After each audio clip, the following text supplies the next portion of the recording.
YouTube Live.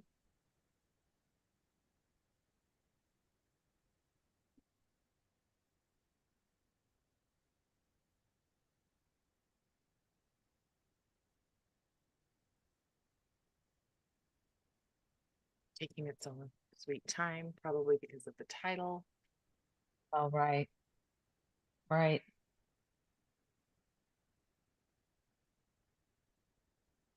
We go right over here. We're up and over. Going into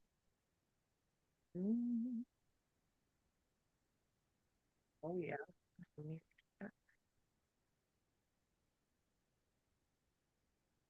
Remember.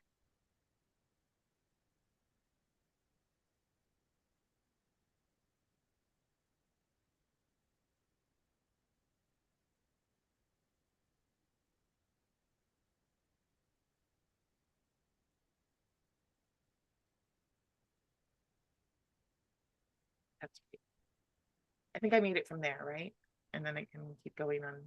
Oh, Yes. Okay. okay. I promise I'm almost there. Oh, it's okay. Ready, go here. Make sure that we're right where we need to be there. And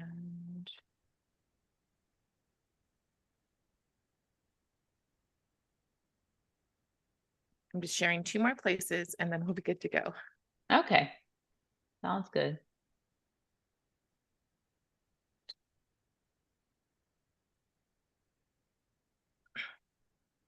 Probably 3 more places. What I need to do is figure out how to do that. We will start in 3-minute thingy so that I can get them all here at the same time. If anybody is Oh, watching and knows how to show me how to do that, please put it in the comments. That would be so great. I didn't even know you could do that. That's Yeah, great. you can put a little stopper and then you can go in and do all of this stuff without.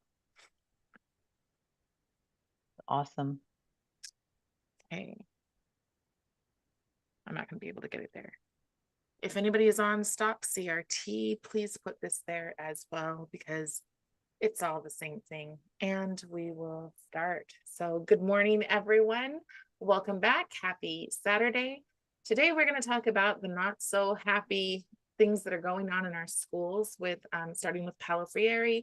The book club is, our book for the month is The Queering of the American Child by Logan Lansing. I just want to start off at the very beginning by letting you know that Logan Lansing is not particularly a religious person. I really appreciate his book because he goes with the sources. He oftentimes provides the sources, and I will be sharing with you my PowerPoint that just shows you, that just has the pages. We read directly from it, try to keep as much emotion out of it. My guest or my co-host for this is Christine Stephen, and she has a background in psychology. She was a professor at Antioch, correct? Yes. At Hmm. Antioch, yes. And so we just want to go through this because we think it's very, very important, probably the most vital information that a parent can have, or even a teacher can have. This is not about attacking teachers, um, but it is going to attack the edu activist Hmm. because that is something very different from your traditional teacher. So I'm just going to share my screen right here and we will get started. We're doing chapters 4 through 6 today.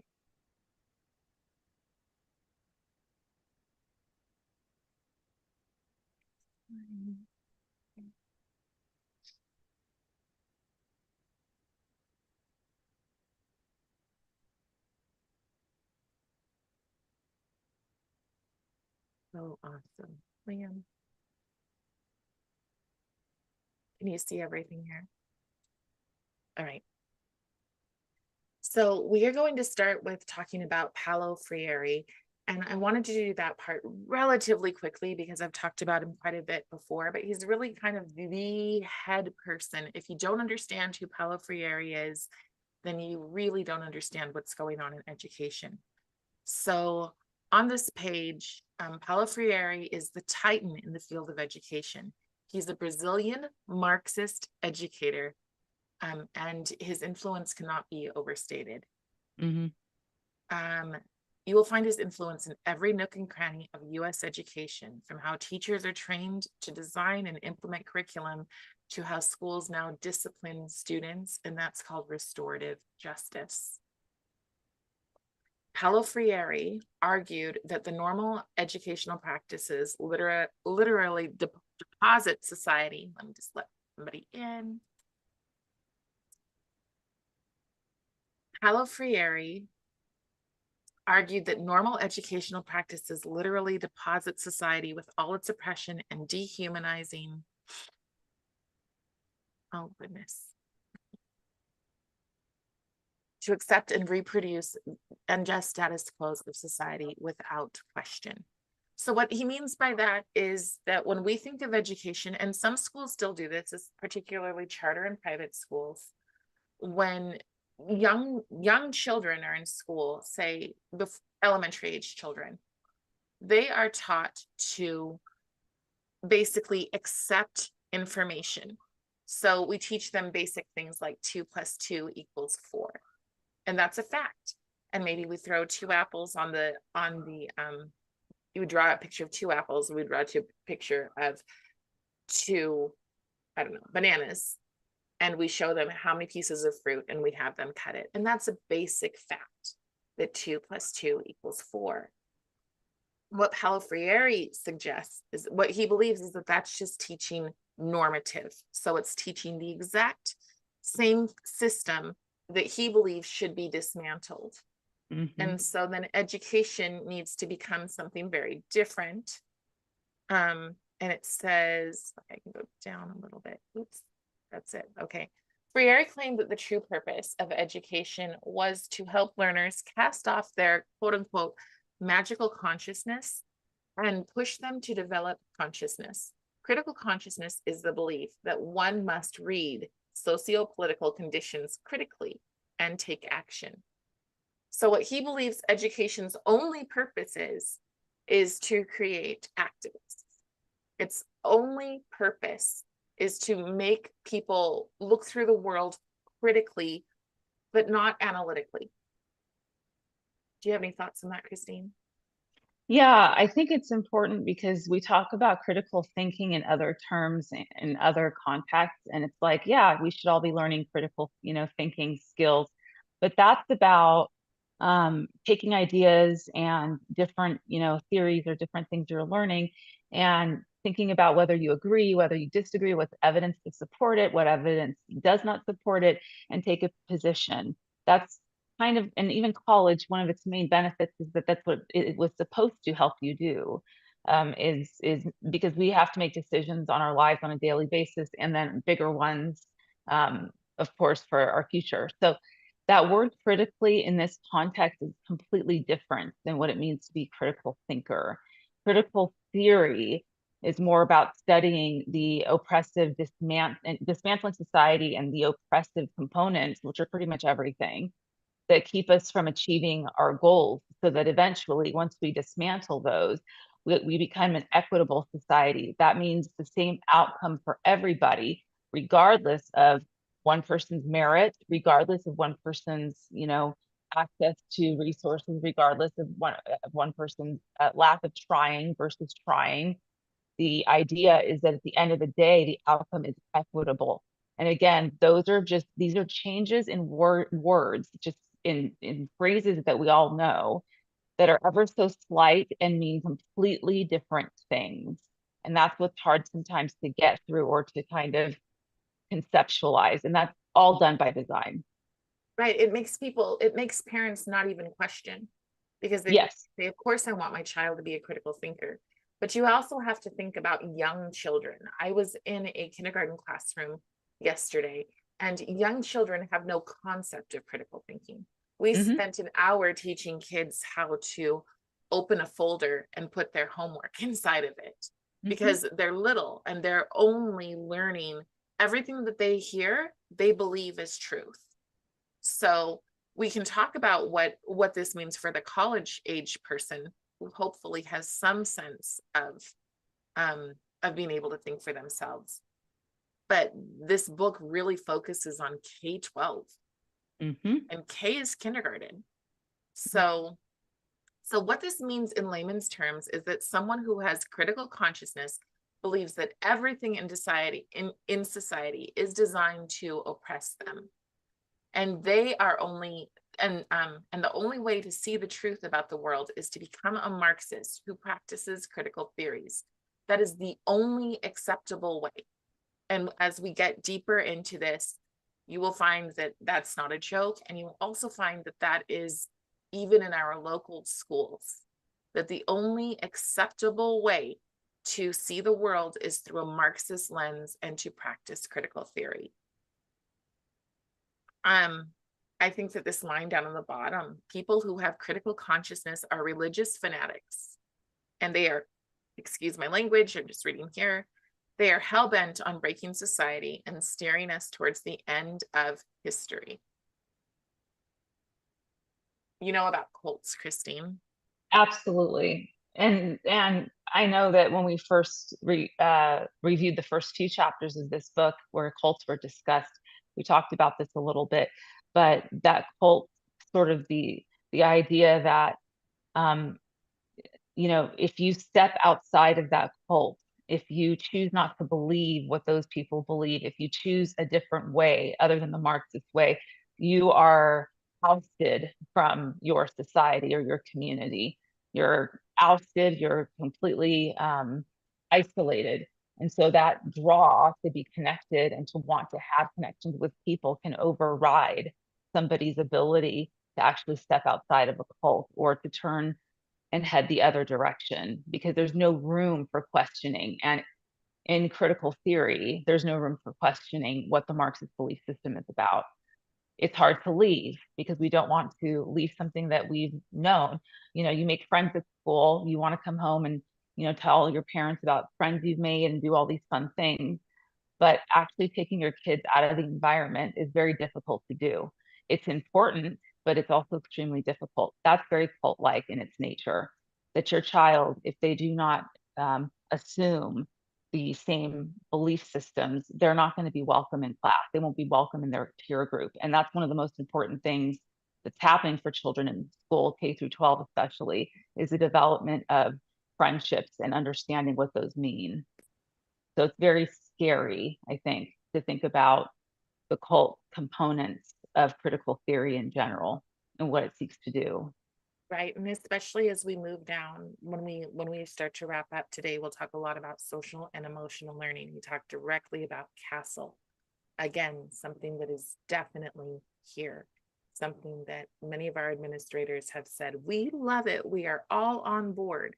So just remember that as we move forward, that even in local, rural areas, people are getting sucked up into this. It does give them a sense oftentimes of a moral superiority, and it does feel oftentimes very religious. In fact, what you can't see in this bottom line is Henry Giroux was a close friend of Paulo Freire, talks about it as being a new Easter.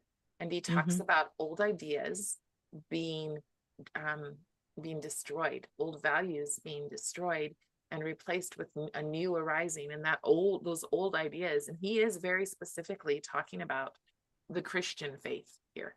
So when he talks about that, and he says that those are destroyed, they are replacing them with something new. So if you're an atheist, that's perfectly fine. But what about when it's your ideas that are being removed? What about when it's your ideas of just basic common sense that's being removed, so that these new Marxist ideas that many of us look at and go, what the heck is that? Many of us would not agree with. I'm going to move to the next page. So this is more about Paulo Freire, and I just wrote down on the side, a religion.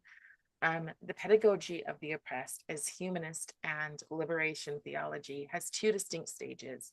The first is for the oppressed to unveil the world of oppression, and through praxis commit themselves to its transformation. So how does that sound like religion to you?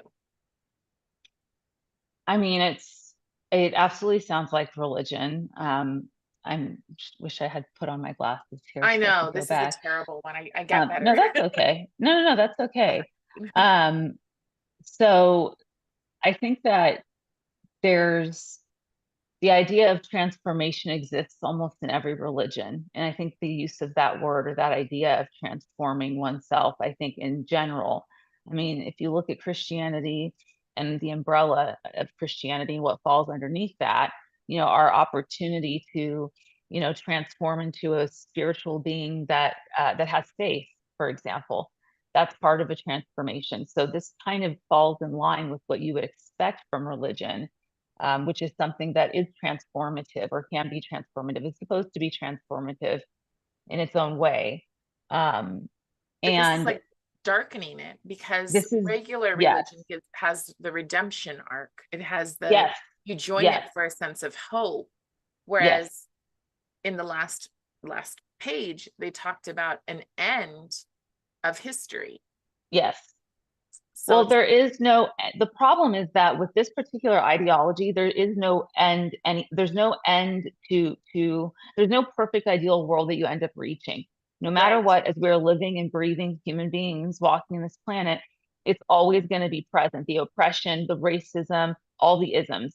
There's no way to eradicate that. So you're constantly fighting to, fight back against this oppressive system, but you're never at the finish line. You never end. We never come to some point where it's like, wow, we've all become not racists now, air quotes, and now we all can love each other and have an equitable society. That's communism, and it doesn't work. That's what ends up happening. People eat themselves, each other is what they do. It turns on itself because there isn't any redemption and there isn't any point of total, nirvana that's reached that they've decided includes a world without oppression. But oppression is also very broadly defined in these terms, where anything can fall underneath it, and that's also another key point is that because it's so broadly defined, almost every single one of us would be able to relate to this. And that's pretty much the goal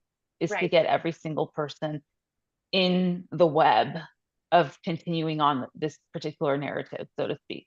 Well, the goal is to make sure that every single person is queer.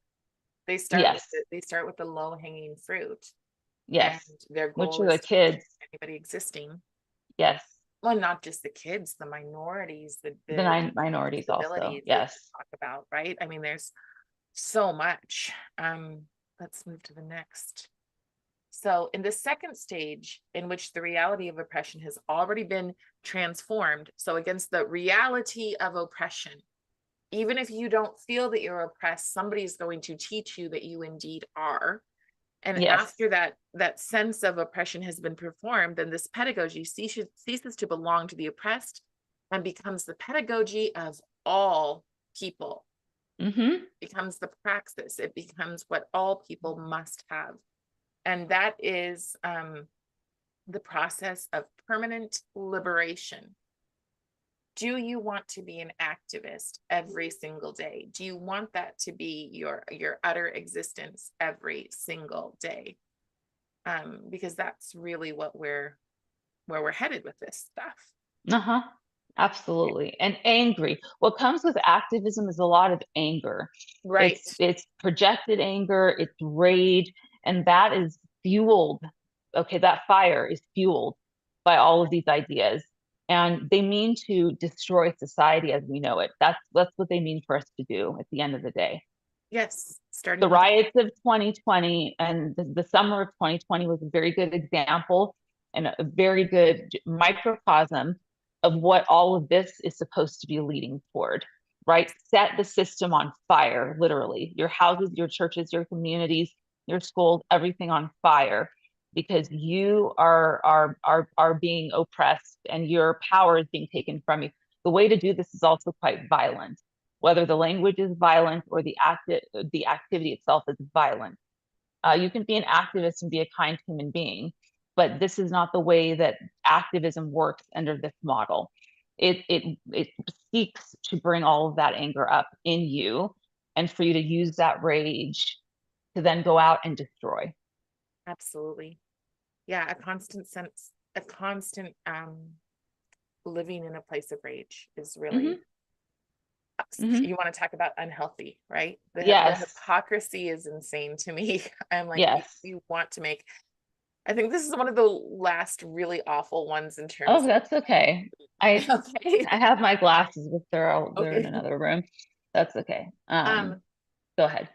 okay, through action in depth, that the cultural domination is culturally confronted. So it's just constantly always confronting, always saying that there is a problem with society. Once you get rid of one thing, then here comes another one. It's that old poem. First they came for these people, then they came for these people, then they came for these people, and eventually they came for me, and there was nobody left to stand. Hmm. That's really what this is.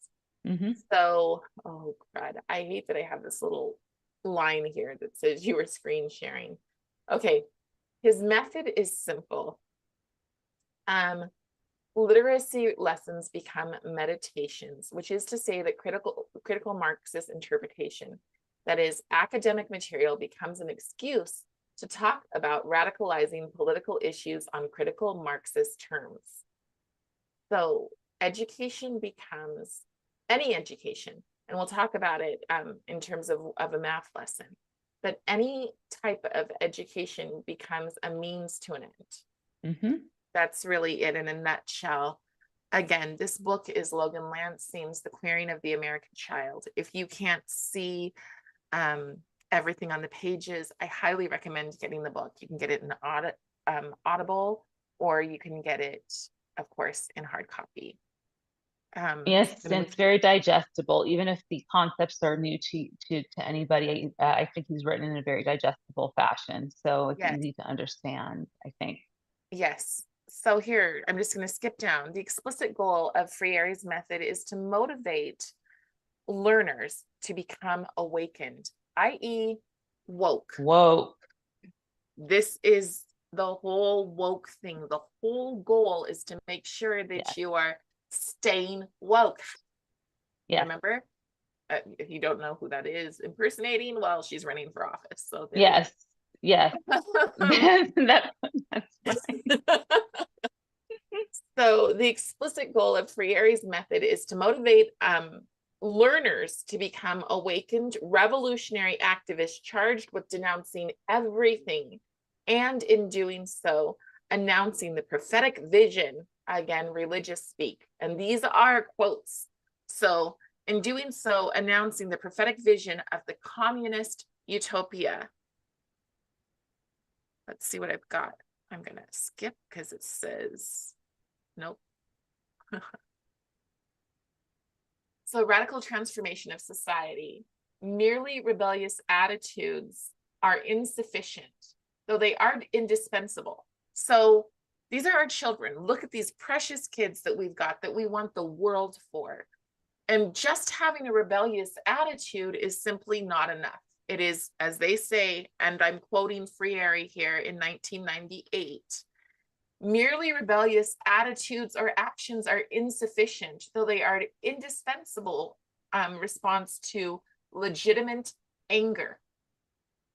It is necessary to go beyond rebellious attitudes to a more radically critical and revolutionary position. Mm, That's what Paulo Freire, yes. all of our teachers are learning from, even if they don't know, and we will discuss that. But even if they don't know, this is who they're learning from. Yes.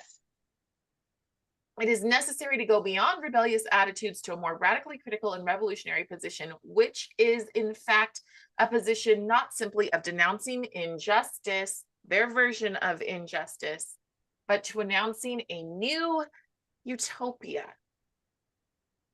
That's what's promised, isn't it? It's a utopian world. You will have nothing, you will own nothing, and you'll be happy, right? Where did that statement come from? That's what this is talking about, I think, here. Very much so, yes. So, and then here we go.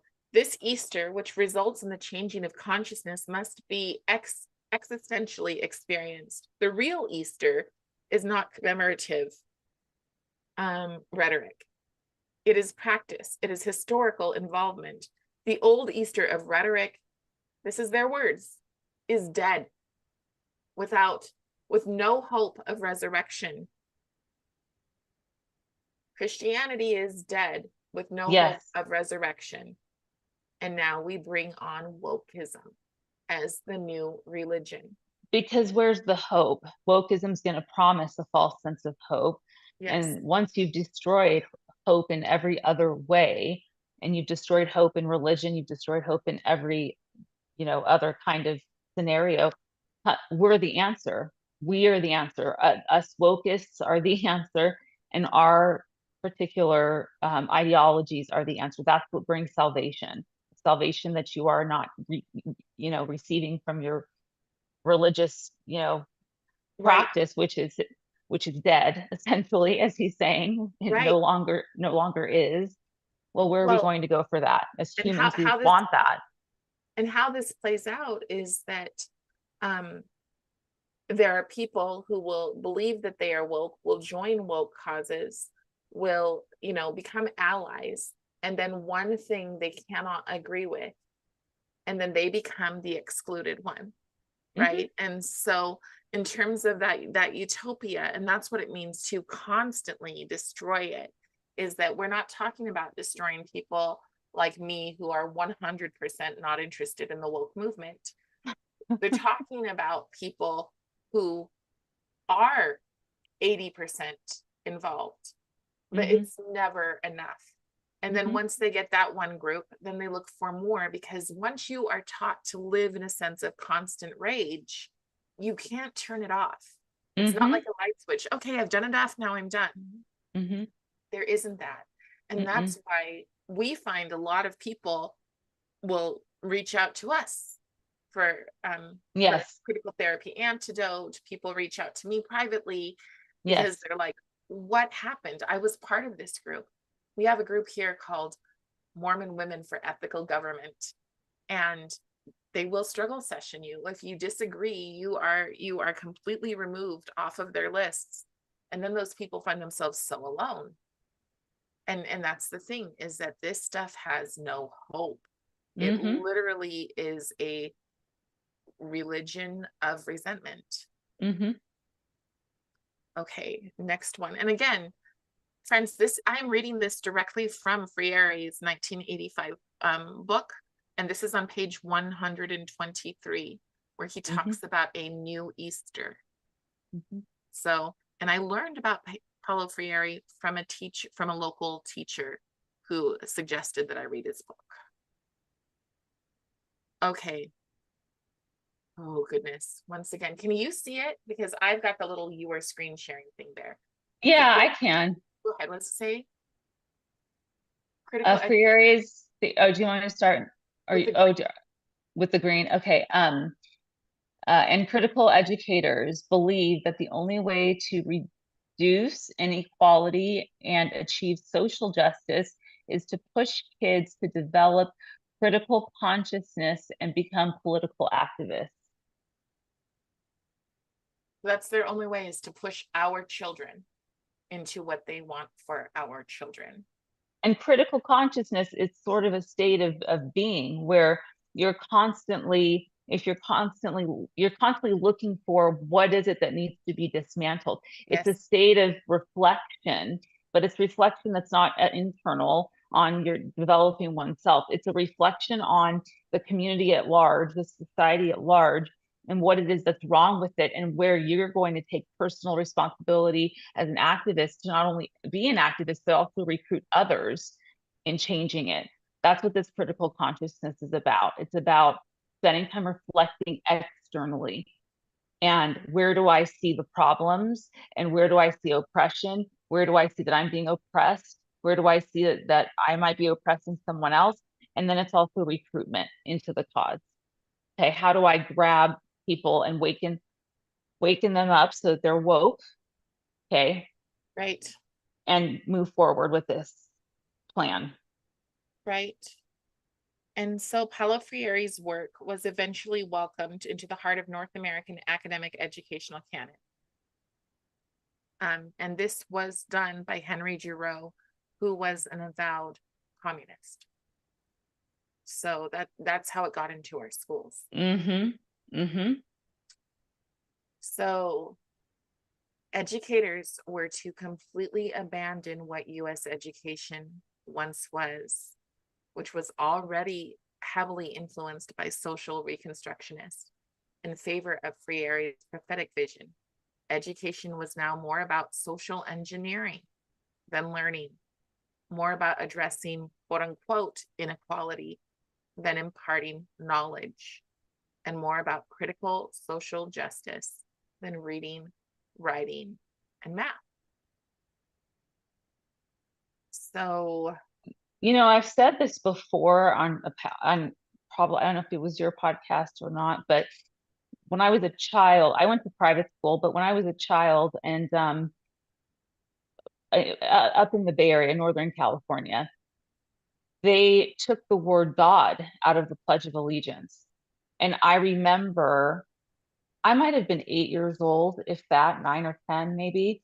I remember thinking that we were moving in such a bad direction by doing that, but I didn't have the language or the conceptualization of why that was.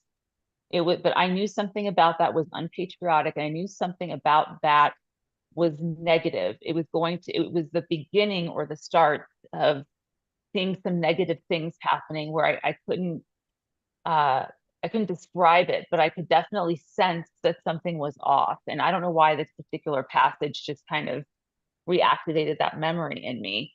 But because I could not imagine that we would ever do that in the school I went to. And we folded the flag every single day the way it's supposed to be. There was a lot of ritual, right? Tradition and ritual. And it was a Catholic school, and there's a lot of ritual and tradition in all religions, and it was a religious school.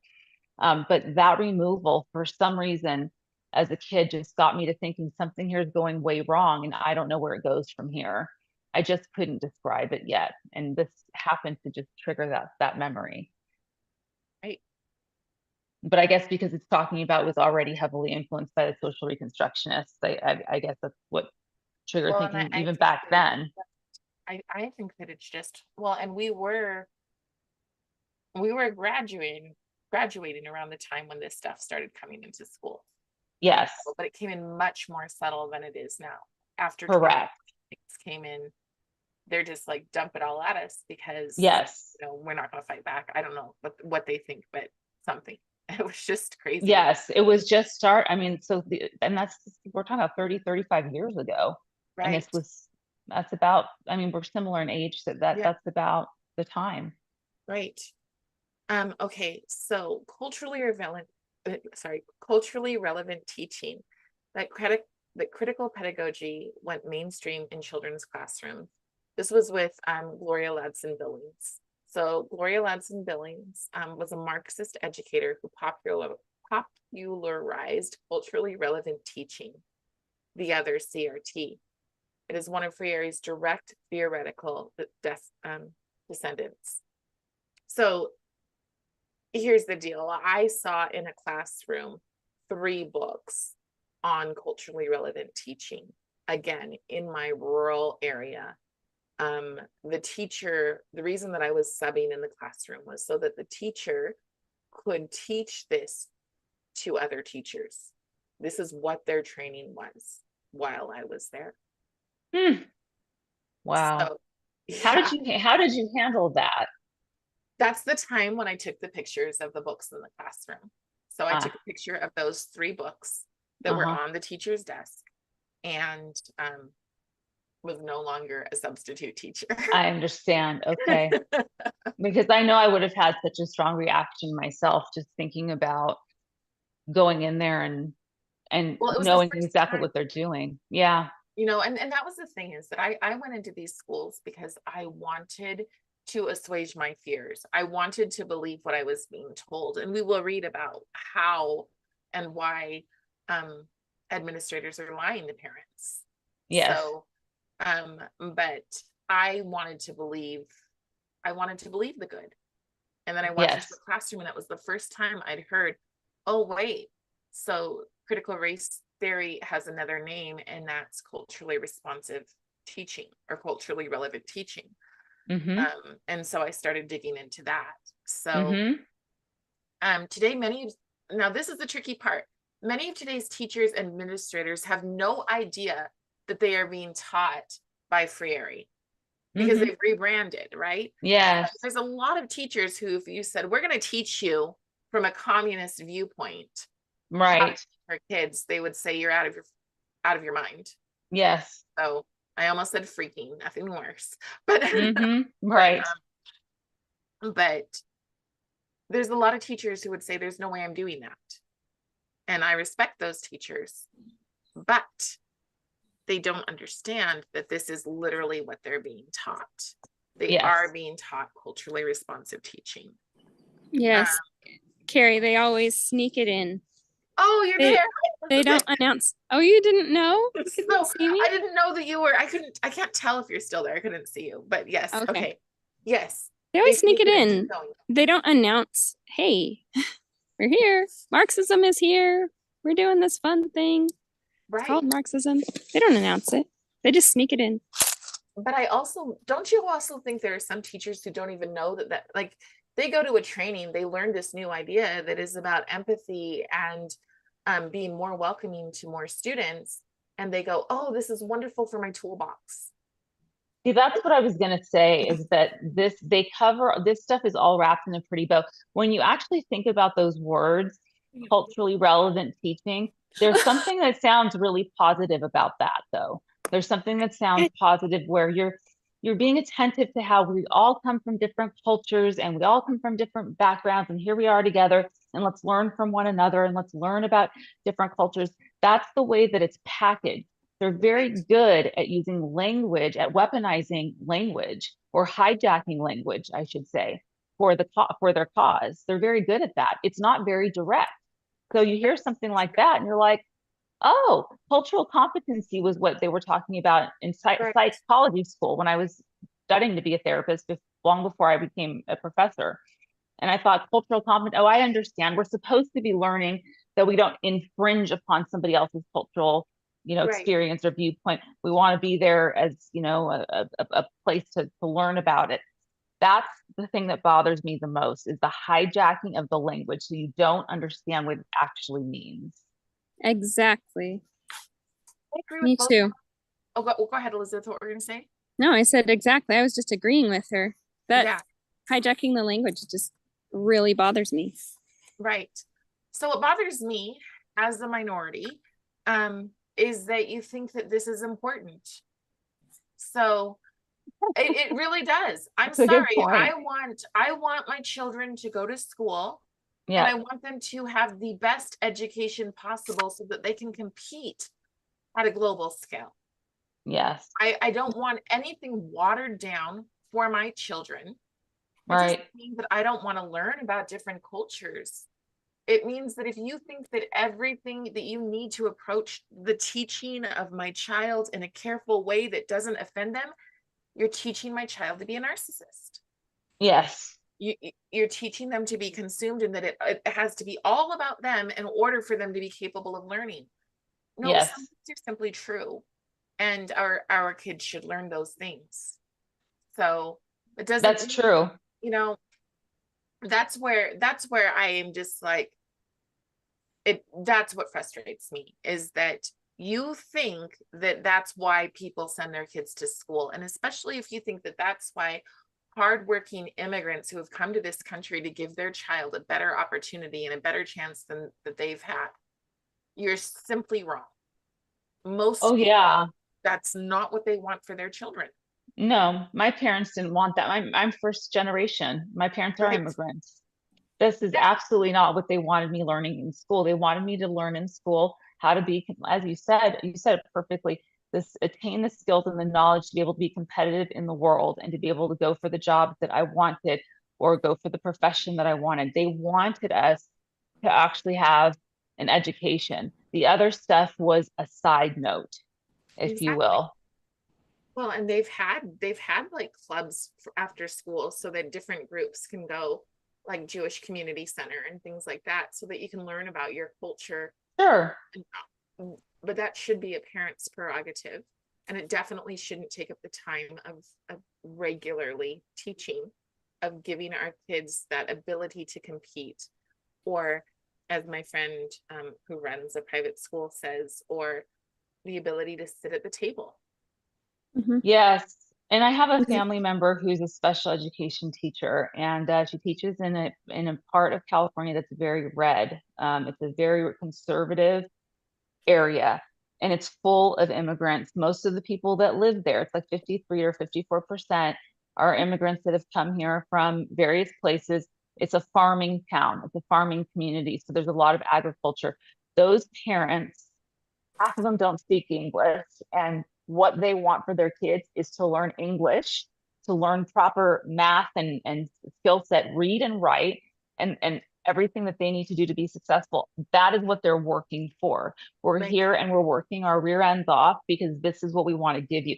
So this idea that if you're a Mexican American, you're being oppressed, and Mexican Americans want want handout, want whatever it is. I'm kind of You're losing my words here, but the idea is that that's actually not what that community wants. In fact, that community is very ultra conservative. They want the exact opposite. They want you to have the education, the knowledge, have a family, have children, and they're very closed off to ideas of trans, ideas of gay, lesbian, and we don't need to go into all that now, but they're very highly misunderstood, and what they want and what their values are highly misunderstood. That's not what they're here. That's not what they're about, especially if they're immigrants just here in your first generation, or you immigrated yourself and you're in school and you're in the 5th grade or whatever.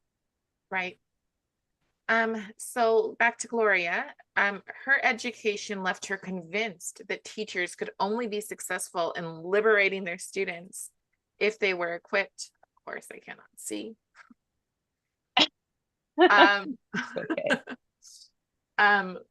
With and I believe that it's is in course if they were equipped to explore things based on sexuality and culture in their classrooms.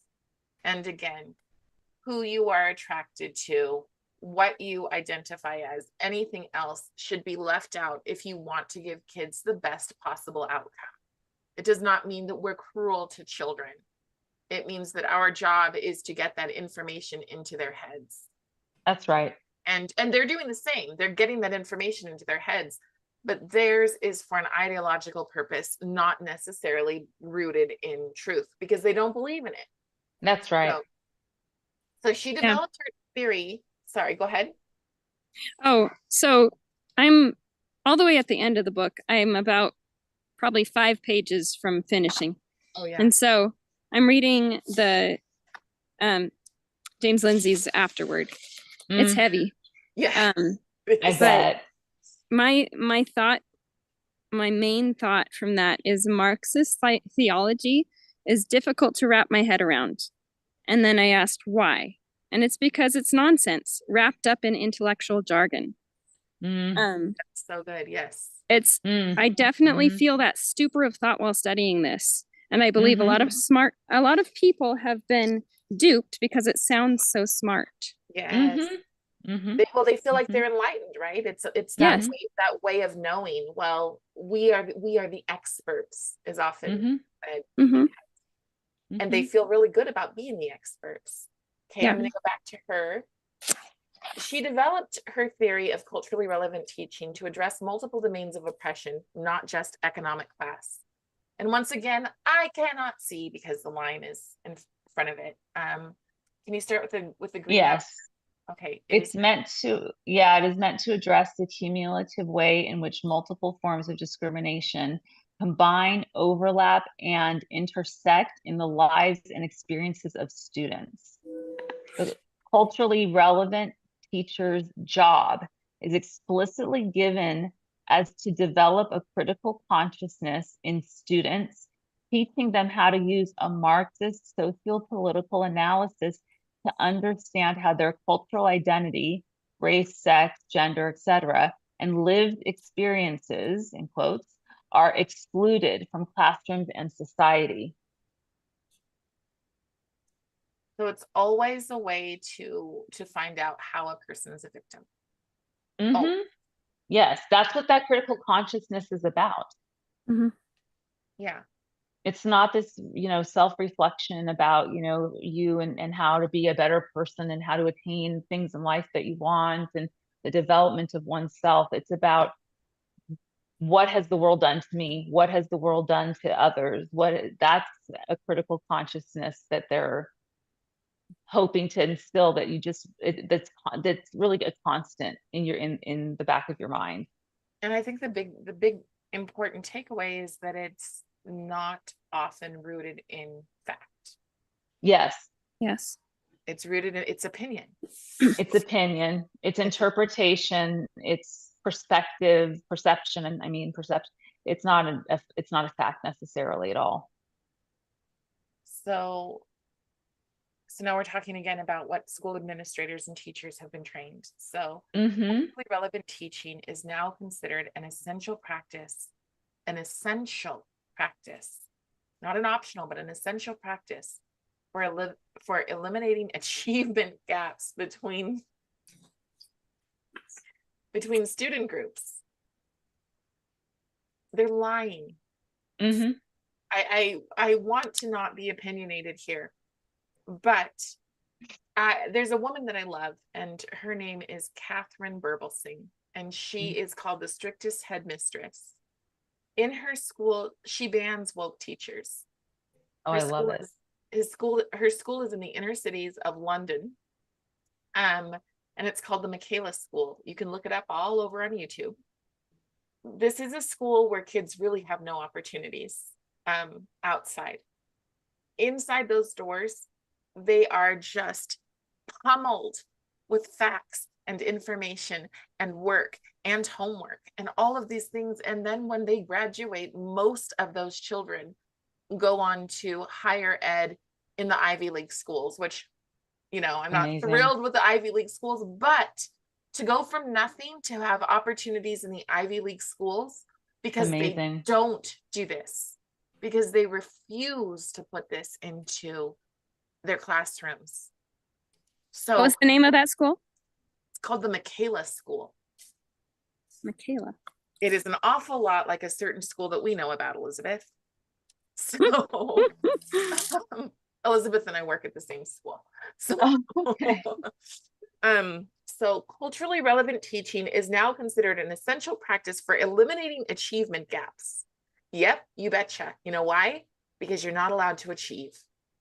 That's right. You're not allowed to achieve it. It's very reminiscent for me of when they took out when they took out the gifted program at high school in New York City. They took out the gifted math program because they didn't want to harm or offend the other students that weren't in the gifted math program. So they took it out. Yes. Well, and this finishing line here, between student groups, reducing classroom conflict and maximizing every student's equal shot at the same outcome. It's that same outcome is problematic. Outcome. Yep. Very problematic. That's equity. That's equity. Yeah, that's what they did to make a more equitable high school. That was their answer. Let's get rid of the gifted program. I gotta tell you, when I was a kid, I was in a lot of gifted programs. And if they weren't for that, they saved me, to be honest. I didn't have an easy time in school. I'm just, kind of sharing a little bit about me here. But what saved me was the fact that I was smart. I was in these gifted programs, and I was able to learn and to feel good about myself and to feel good about my grades and all of those things. And that's what actually saved me from K through 12 until I finally got to college. And so to have that taken away, I mean, we're talking about abuse here, psychological abuse. No. That may sound very harsh, but it's actually very abusive, what they're doing to these children. And so it gets me very, very disturbed, because as a therapist, right, our way of thinking and operating is not unlike some of the things that the teachers are doing now. And it's not the role of the teacher to be doing that. So that is a huge part of the problem as well, is that they're trying to make these mini therapists out of these teachers. And that's not okay. That's not what school's for. That's also, they're not equipped to do it. That's not what they it's not their job. It has no business there from a teacher. Like they have teaching kits on how to, teach how to teach mindfulness and all these different practices that are used in therapy. There are kits you can buy online without ever having, been educated in any of this stuff and bring it into your classroom. Well, one of the most scary things I've seen are kids having counseling clubs. Yeah. That one's pretty problematic, right? For a lot of reasons. Yeah. Can you My daughter was invited into one of those, and this was before I knew what it was to be aware of it. So I don't know. I didn't really know what happened there, and I wish that I wouldn't have allowed it. But anyway. Well, and what we did when I was working at a high school, the kids would be allowed to come down to the care center is what we called it. They could skip out on a period or two of classes every day if they wanted, every week, it didn't matter, to come in and to get some counseling and to just relax on the couch. And the lines would wrap around the building of kids that were trying to come in. And this was at the cost of education. And as a therapist who worked in the care center, I was always trying to push the kids back into school, back into their classrooms. And what was against me was what the care center policy was that we don't push kids to leave the counseling space. If anything, we promote them staying in the counseling space for as long as they need. Right? So hugely problematic. Christine, can I make a point? Yeah. So this is my thought. I am not a therapist. Yes. I'm a mom. Yes. But I have come to believe that, because you mentioned abuse, and I've come to believe that bad therapy and abuse happens, and especially the mental health is very much damaged when it's not based in truth, when you're understanding and when you are not based in truth. And so when they're teaching this culturally relevant teaching and queer theory in schools, you're gonna get a mental health crisis like you've never seen. Yes. Right. Bingo. Right. And that becomes the conveyor belt, which highest rates of suicide. And depression and anxiety than we've ever seen. And people don't understand why, when there's more available resources to mental health than there ever have been before. And we have the worst outcomes that we've ever seen historically, ever. It doesn't, these things are not making sense for a reason. Yeah. The people who created the problem should not be expected to fix the problem. Oh, there you go. So, can you read this next one? Yes. Likewise, the goal of the culturally relevant teacher is to help students deconstruct their own cultures and determine how they specifically are oppressed by the dominant culture, or how their culture oppresses the marginalized culture.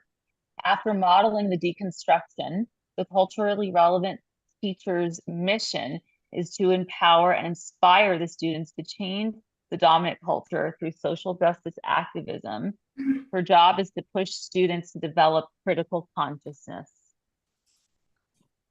So the main focus of education. Not one word about teaching. Right. Not one word about teaching. No, it's about turning the kids into activists. And I do want to say, having my son go back into public school, I do want to say that there are teachers who don't do this. There are teachers who do not do this, who stick to the traditional things. But I also want to say that even having one teacher who does do this has an impact.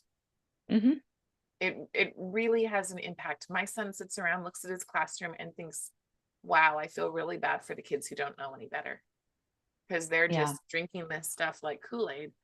Funny analogy there. I want to skip down and go into SEL, culturally relevant teaching and queering education. I'll just quickly hit that. It is the same thing. That culture that they're supposed to move into is the culture of queer theory. They want every single child to identify as queer. As I'm going through, I might find something. Yeah, Gloria Ladson Billings and others pushed queer theory into schools so they could challenge the status quo of cultural norms related to sex, gender, and sexuality. It just became a massive push.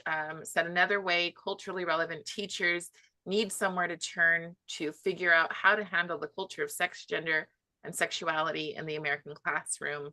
Freire's theory of education is one that challenges existing concepts of knowledge and who counts as the knower. That's a big one.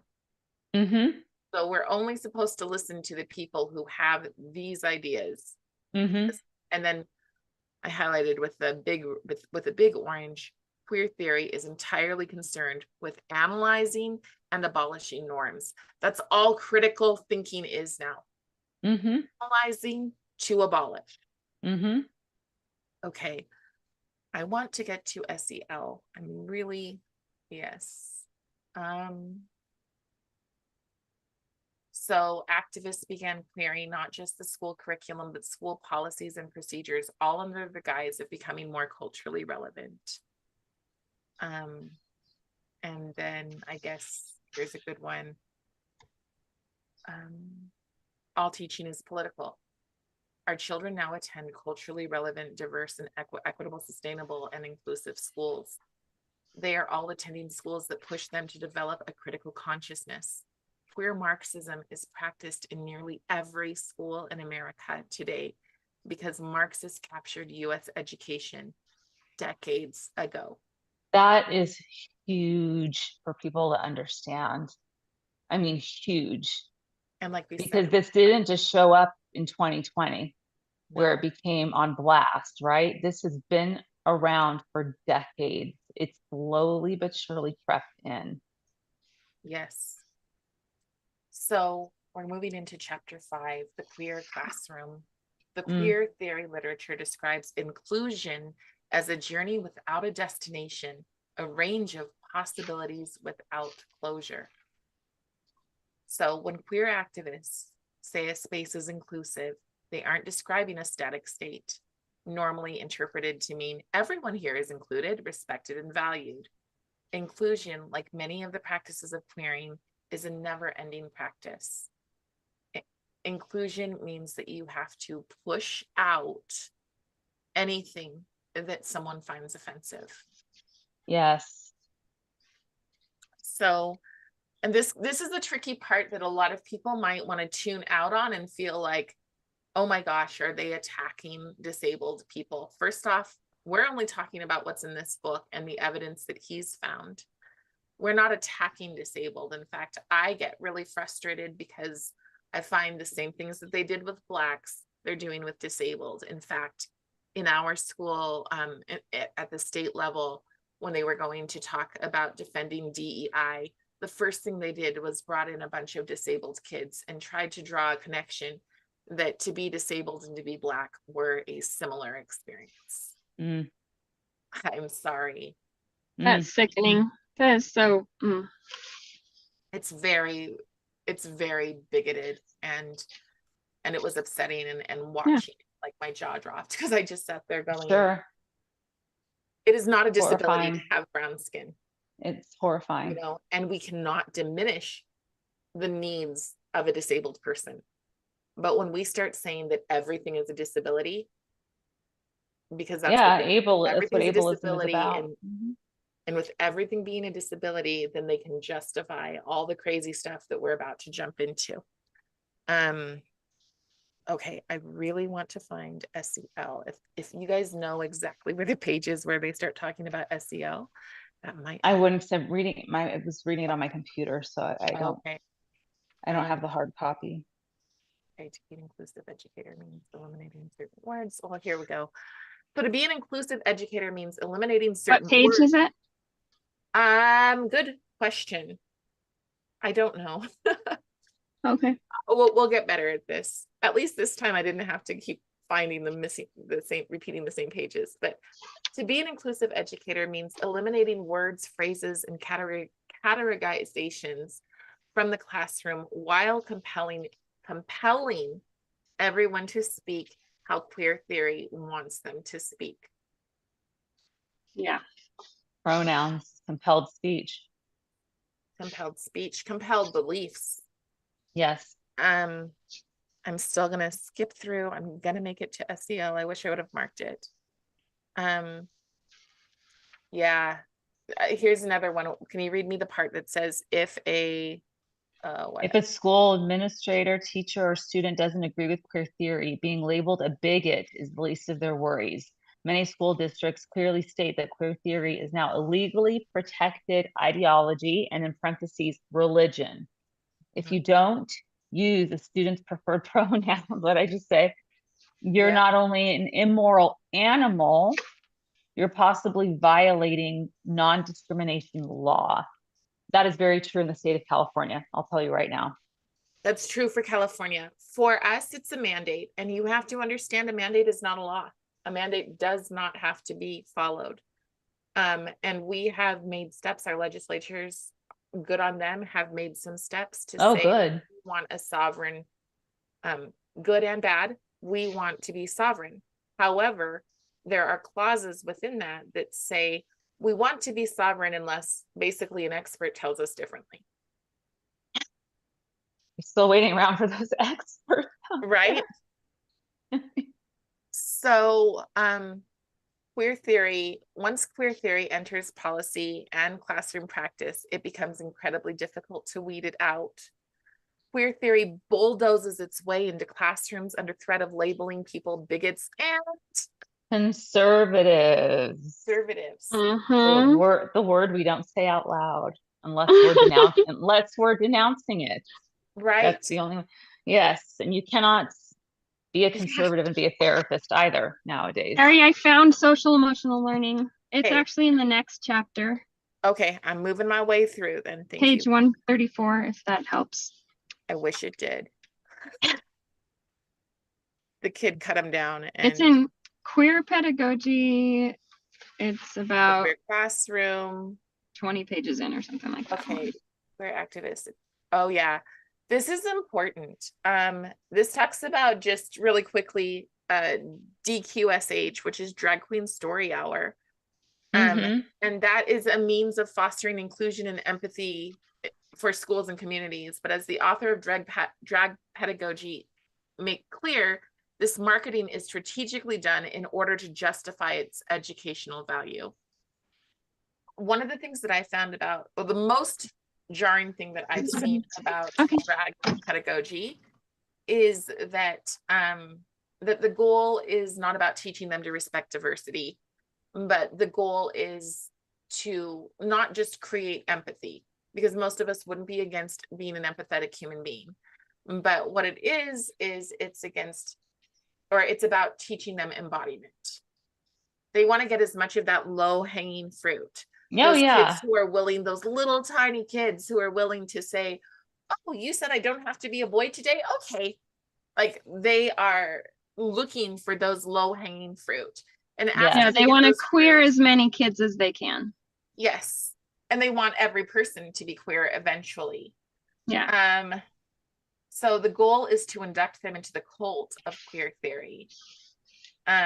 It says it may be that Drag Queen Story Hour is family friendly in the sense that it is accessible and inviting to families with children, but it is less sanitizing force than it is a preparatory introduction to alternate modes of kinship. Here, Drag Queen Story Hour is family friendly in the sense of family as an old-fashioned queer code to identify and connect with other queers. This is their language. This is used. They changed the meaning of the word family. This is, again, changing the meanings of these words. So it's hunting for them, right? It's hunting for those that are susceptible to this stuff. Queer activists think parents are too stupid and dangerous to be trusted with raising their children to be inclusive. Teachers must be deceptive in their methods to ensure parents don't get in the way of all the radicalization that must be done. There's a whole section on navigating parental resistance. Yeah, Mhm. right. Uh-huh. And when I was running for office, we saw that with the UEA. We saw the Utah Education Association have a course on how to navigate parental resistance. I might drop it in here if I find that I have to. Wow. Yeah, it wasn't even a joke. Wow. Like I said, I really want to get into some SEL, the magic circle. We're still talking about queer pedagogy. There's a lot, and I want to queer pedagogy, finally. All right. Yeah, it's about 5 pages after that, or 6 or something. Freire defines critical pedagogy. Paulo Freire designed his program for consciousness raising, not knowledge permission. Mm-hmm. The goal was never to create knowledge. The point is to affirm the voices of the marginalized. Well, if your small child, is considered not marginalized, then they're not special, according to this. And if they're not special, then they can be pushed out so that we can center around others. That's it in a nutshell. Yes. Let's see. I want to move into, I'm getting there. I know I'm getting there. So the Gnostic means knowing. So it's a Gnostic. Generative learning opportunities. If you guys want to chat about anything while I'm looking. Oh, gamified education. So the third stage of Paulo Freire's method is to make the words learners, take the words learners find engaging and construct a Marxist political lesson around them. So in this one, I believe what I was reading, this was today. So I was reading about a math class, and the math class wanted them to have math with a purpose. I can't remember exactly what the words are, if either of you can. But it was math with a purpose, and they were supposed to find social justice issues that dealt with math. And so what and how it happens is, first they have approved sources, then the teacher has to either hand them out what they're going to use or approve what they choose to use. And the kids chose how transgender people are not treated well in the medical profession. Anybody want to make a math question with that? And then what she says is that many times they can't finish the math problem. Oh my gosh. And that's okay. They can't finish. And that's okay. They can't Fine. finish the math problem, but they've had a great discussion. Right, about what it means to be trans. And by the way, the kids are 5th and 6th graders. So these kids are in 5th and 6th graders. So then it says the fourth stage of Freire's process involved problematizing with pictures and graphs and charts by moralizing the images and data to conjure an emotional response from students. So they want our kids to think about how we're teaching kids to read. That's why I wrote gamified. So when they're teaching our children to read now, they're on a screen and they're guessing by the pictures. So for little kids, those books might be completely harmless. The owl was in the tree versus the horse ran fast. But then you start changing the images. I've got some images that we saw in our SEL of young children refusing to let a boy play who had a red hat on, who was obviously a Caucasian little boy. And then it said can join a cause. And these 3 kids had their fists up in the air and this is for kindergarten through 3rd grade. But this is how they're learning to read. Oh, a citizen can be anyone. And they show a citizen with a burqa, which of course a citizen can have a burqa, but these are dropping immediately ideas into the kids' heads. It doesn't matter what they're reading. It doesn't matter if they're reading. It matters that they're seeing those pictures and that those pictures. I find it very interesting that the little white kid that they had was wearing a red hat. that think- there's some, right. Well, and on Yes. top of that, the Yep. signs that the kids had said no trumpets Oh. because the Mm. little boy had a trumpet in his treehouse. Mhm. You know, definitely That's Yeah. nothing to politicized see here. education. Was for sure not happening. Oh my God, it's out of So you So- you said you were talking about gamifying education. It's gone way beyond that now because they're all on Chromebooks. They're all digital, and everything they're learning is all game based Yes. and Yes. and instant gratification reward, like on the Yes. screen. Yes. Yeah, and the teacher has no idea what is being taught in those. Anyway, That's you're such right. a there's good a lot point. that that I am not keen on about digital learning. I'm working my way through, I promise. I'm trying to get through here. Teaching children how to develop queer literacy, which is Oh, yeah, you're almost there. Okay. It's the Plus- next page. critical literacy defines the notions of common sense because it does not even aim to understand that which is being read. Sorry, again, I was driving when I did a lot of this, so no, I wasn't driving. I was in the car.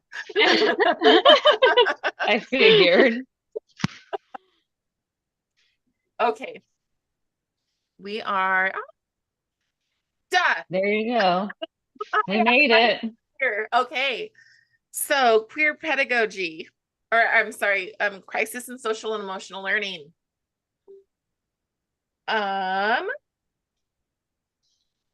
So queer activists believe that entering a crisis is required and desired part of learning. They believe this because they think students must be shocked out of the harmful repetition of oppressive norms in their classroom. Mhm. This is SEL, and we're going to go through it kind of fast, hopefully, because I tried to keep this. I wanted to keep it in an hour. This one's going to be an hour and a half, but I really wanted to get through this because next time we're going to talk about the psychology. in the Yes. classroom. Yes. So, pushing children into a crisis is a necessary component of queer pedagogy because it stirs students to work for positive, and that up above it says social change. So Yeah. we force our children into SEL. We make them think about hard things that are probably too heavy for them, but we don't care because our goal is to turn them into activists. Okay. There's one that I can't read again. Queer activist. Queer activists must first persuade kids to see themselves as different by forcing a separation of their sense of self and from a sense of normalcy. They are then led to feel as though they are oppressed because they're abnormal. Only then can kids be taught that the key reversal that activates them, that they are abnormal because they are oppressed. That is, they would be normal too if it weren't for society's expectations to be normal on other terms. Society, by failing to accommodate their quirks, is making them abnormal. This is just a gigantic word salad. I mean, the thing is, these concepts, right? It's almost made to they almost don't want you to understand. Right. Yeah. Well, but Yeah. take that for little tiny kids. So take that for, I for your mean- small children, and you ask them how many kids in the classroom your favorite color is pink. How many of you your favorite color is green? How many of you your favorite color is blue? And so half the kids say, because they follow each other, half the kids say pink, half the kids say blue. One kid says green. Oh, it's okay to be different. And from different, you become the odd one. You become the special one. How can we make you feel special? It literally is that simple to start with. Let's find one way in which you're different than everyone else. Mm-hmm. And the beginning of that paragraph said, queer activists convince kids that they can't identify as normal boys or girls. They must choose political positions and enter into an identity crisis. Mm-hmm. So they convince them that they can't Again, this is not about empathy, but embodiment. That's right. So, and then this is where it started. So, I cannot remember his name. I don't know if either one of you can look it up, but the head of CASEL, and I can't remember his name right now for the life of me. Anyways, the head of CASEL, he started off with the disability, this what is it, the Special Olympics. So he starts with the Special Olympics, and so it is most visible not for queer theory, but in disability studies, which has shared ideas and structured with queer theory for decades, under what is called the social model of disability. Interpreted critically, people with disabilities are not believed to be disabled. Remember, we're using the term differently abled, right? Yeah. So they're not to be perceived as disabled by their disabilities. They are disabled by a society failing to fully accommodate their disabilities. Yes. To the point that those disabilities are irrelevant in day-to-day life. So you can see why all good people would go, well, yeah, we should have accommodations for people with disabilities. Absolutely. But this is where I believe they're being used, because we should have those accommodations in day-to-day life, but we don't. But the other issues are not the same. Well, the problem with all of this is that you're also reducing these children's ability to be resilient. So they completely identify and attach to this identity of being disabled or of having disabilities. And the fact of the matter is, there are things that they can't do probably that other people can. That's the reality of having a disability. That's a fact. Now, what you do with that, do you let that stop you? Do you let that, hold you back from pursuing things in life? Do you, find other ways to pave the road for yourself? You can do that if you've got some resiliency. But when the whole entire world is supposed to bend to each person's disability, each person's variation of skin color, each person's everything, then you don't learn how to stand up on your own 2 feet with a level of resilience and move through the world in a way that allows you to feel proud and to feel accomplished and to do things that you thought you could never do. There is no opportunity for that because we're sitting here bending to everybody's difference. And it's an aggression, it's a microaggression. I looked up CASEL. It's Aaliyah A. Samuel is the current president and CEO. Oh, okay. So it's changed because it was Tim Shriver. So he's probably moved into something different, but Tim Shriver was the person, I can remember his name. This is going to give up at exactly 12:30, and I do have a few questions from online, so I just want to read those. Yes.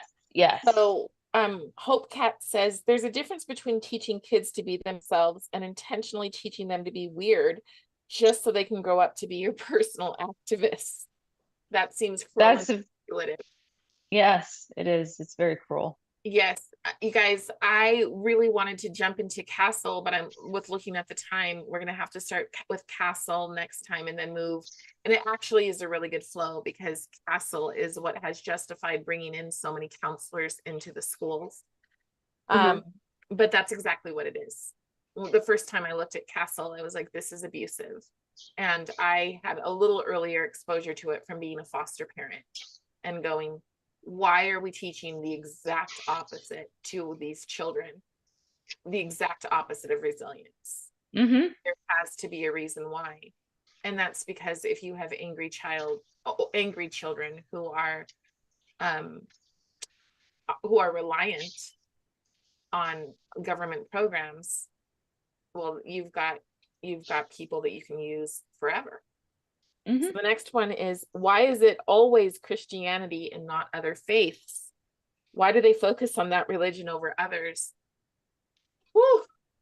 That is, there's a lot, I believe it's towards the last chapter, but there's a lot of evidence that that CASEL's work comes out of another religion.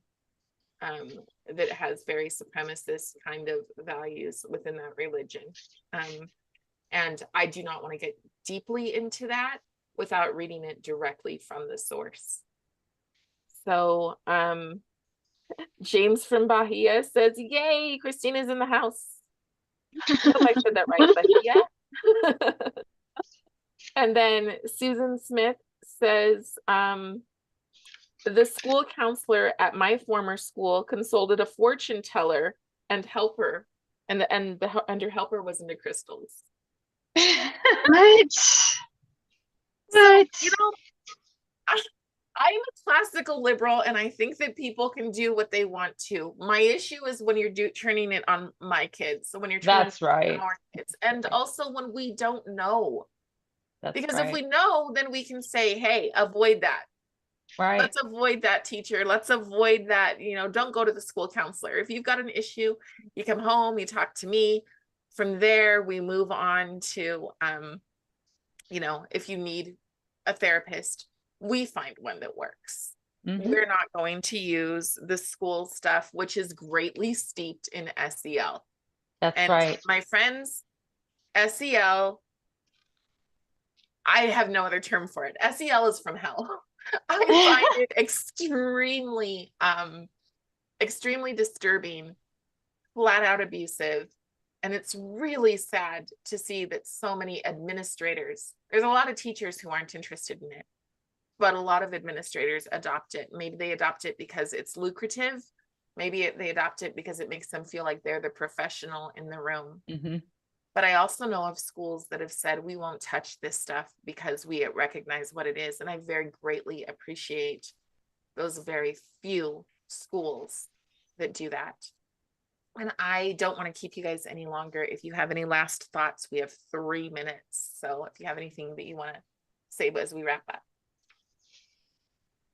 I mean, I think sometimes even for me and witnessing what's happening and then reading about it in black and white, it's sometimes hard to believe that this type of manipulation and this type of evil has infiltrated for the past 3 or 4 decades, and we haven't been able to really see or get a grasp of it until very recently. The amount of damage it's done, it's almost like it feels conspiracy theory to me, but it's not conspiracy, it's actual fact. And that is what is hard for me sometimes. I will say, even as the therapist and former professor and all of those things, that's hard for me to take that in as reality. Although my eyes do not deceive me, I see and read and hear, and you know, I'm very aware of what's going on, but it feels sometimes like we're living in this alternate universe that I just don't know how I got here. So I really feel for the parents that are dealing with all of this with their children. I'm not a parent. I'm a step parent. My role is very different, but my husband is a parent, and watching him navigate this has been, you know, he's done it beautifully. Honestly, without a whole lot of help, other than me. So, you know, I can hardly believe it myself, but there is a way through. That's the other thing I think I want to end on, is that there's a way through this. Anything, Elizabeth? I just say amen to all that. That was good. Yeah. And yeah, I didn't see this coming either. I knew that our world was getting like wickeder and wickeder and farther away from where we should be, but I didn't see it turning upside down like this. Yeah. Yes. Yeah, I think I just want to end with, knowledge really is power, and it is scary and it is heavy. And I find myself, when I'm listening and studying for the next book club, just like finding my place in this like dark place where just like, how in the world could people do this to another human being, especially to children? At the same time, the knowledge that we have helps us to move forward wiser. And if we can be more wise about it, if we can be more discerning, then we can help others do the same. So friends who are watching, thank you so much for tuning in. Please share it everywhere. Try to get more people to come on. We would love to have you comment if you want to, but then we also understand that there are some people who don't feel comfortable doing that. And we are just so grateful to have the opportunity. So we will see you next time when we cover SEL and finish with what we're talking about today. Thanks so much. Bye. Thank you. Thanks, Terry. Bye. Bye.